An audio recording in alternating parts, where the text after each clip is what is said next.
to join with you today in what will go down in history as the greatest demonstration for freedom in the history of our nation.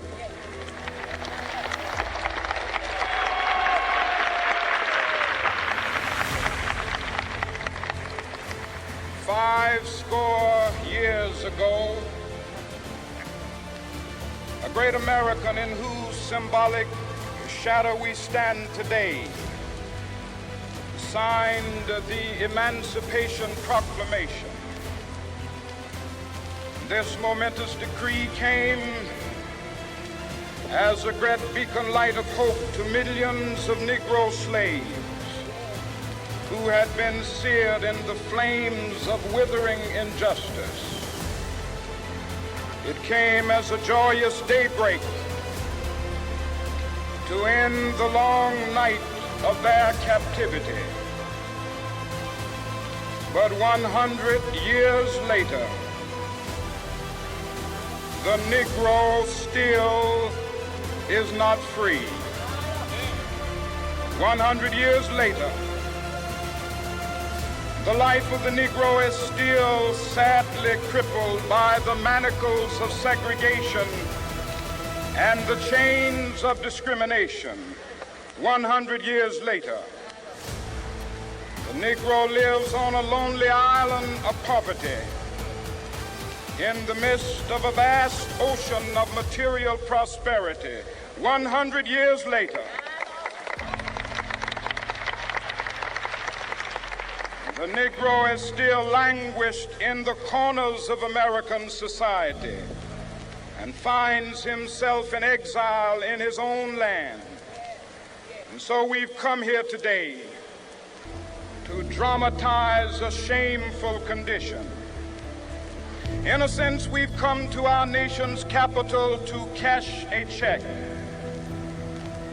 When the architects of our republic wrote the magnificent words of the Constitution and the Declaration of Independence, they were signing a promissory note to which every American was to fall heir.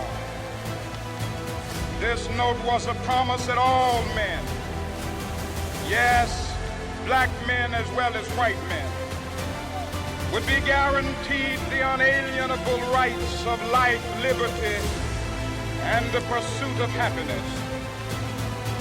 It is obvious today that America has defaulted on this promissory note insofar as her citizens of color are concerned. Instead of honoring this sacred obligation, America has given the Negro people a bad check, a check which has come back marked insufficient funds.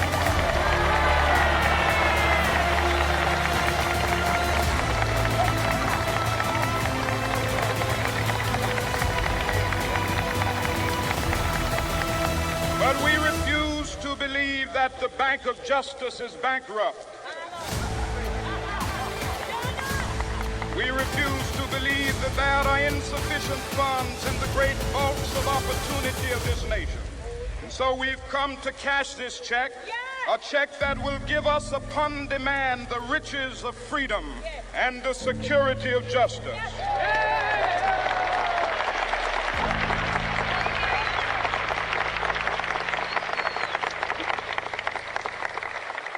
We have also come to this hallowed spot to remind America of the fierce urgency of now.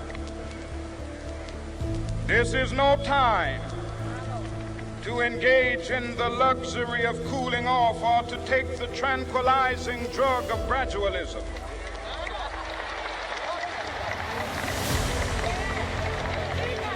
Now is the time to make real the promises of democracy.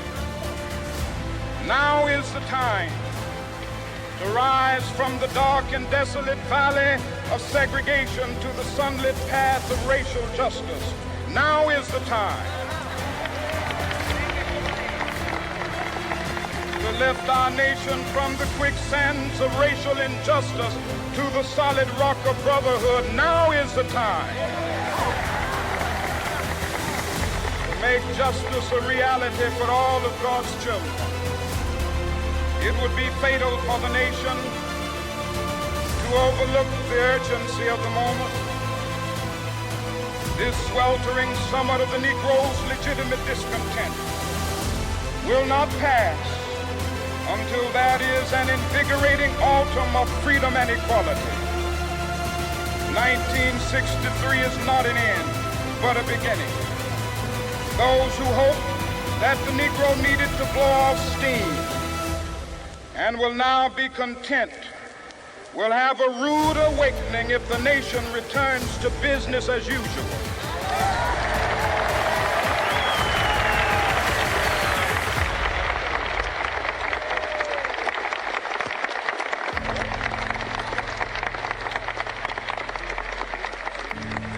There will be neither rest nor tranquility in America until the Negro is granted his citizenship rights. The whirlwinds of revolt will continue to shake the foundations of our nation until the bright day of justice emerges. But that is something that I must say to my people who stand on the warm threshold which leads into the palace of justice. In the process of gaining our rightful place, we must not be guilty of wrongful deeds. Let us not seek to satisfy our thirst for freedom by drinking from the cup of bitterness and hatred.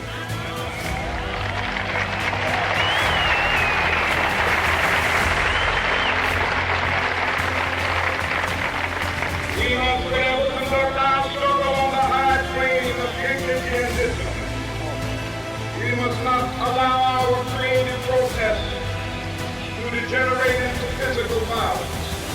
Again and again, we must rise to the majestic heights of meeting physical force with soul force.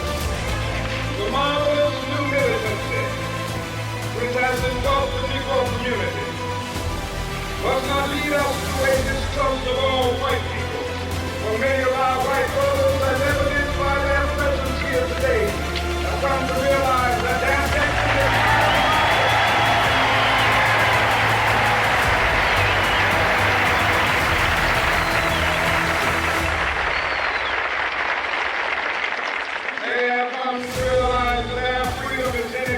is bound to our freedom. We cannot walk alone. As we walk, we must make the pledge that we shall always march ahead. We cannot turn back. There are those who are asking the devotees of civil rights, when will you be satisfied? We can never be satisfied as long as the Negro is the victim of the unspeakable horrors of police brutality. We can never be satisfied as long as our bodies, heavy with the fatigue of travel, cannot gain lodging in the motels of the highways and the hotels of the city.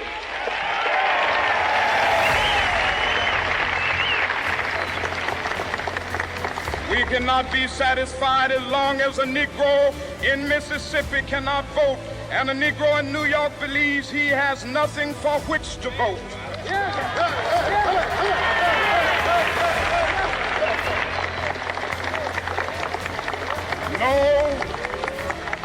No, we are not satisfied, and we will not be satisfied until justice rolls down like waters and righteousness like a mighty stream.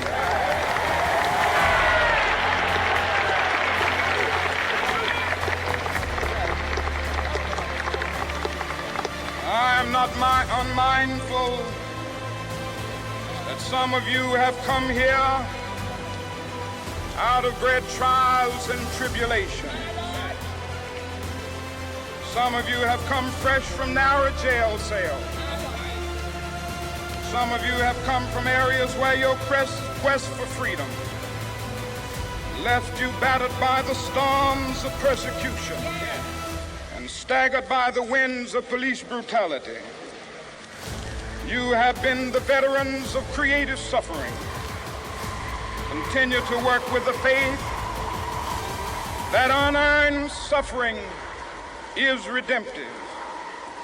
Go back to Mississippi.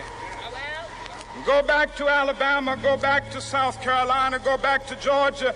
Go back to Louisiana. Go back to the slums and ghettos of our northern cities, knowing that somehow this situation can and will be changed. Let us not wallow in the valley of despair. I say to you today, my friend,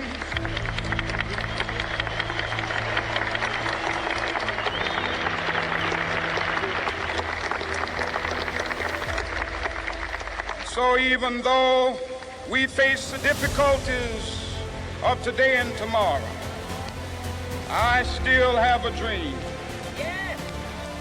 It is a dream deeply rooted in the American dream.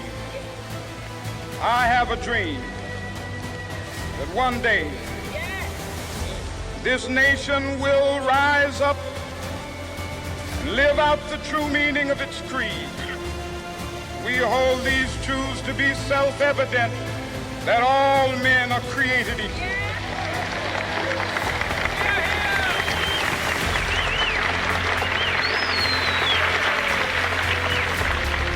I have a dream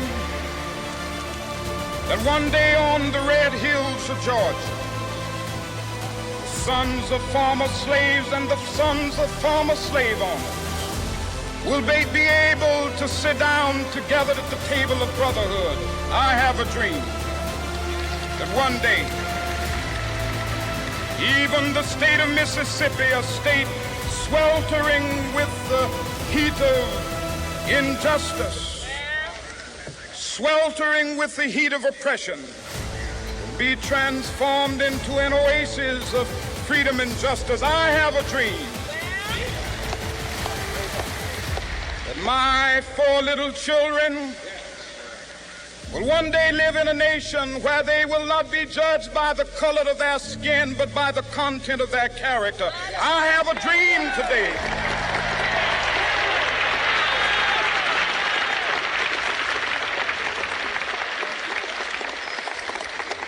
I have a dream that one day down in Alabama, with its vicious racists, with its governor having his lips dripping with the words of interposition and nullification, one day right there in Alabama, little black boys and black girls will be able to join hands with little white boys and white girls as sisters and brothers. I have a dream today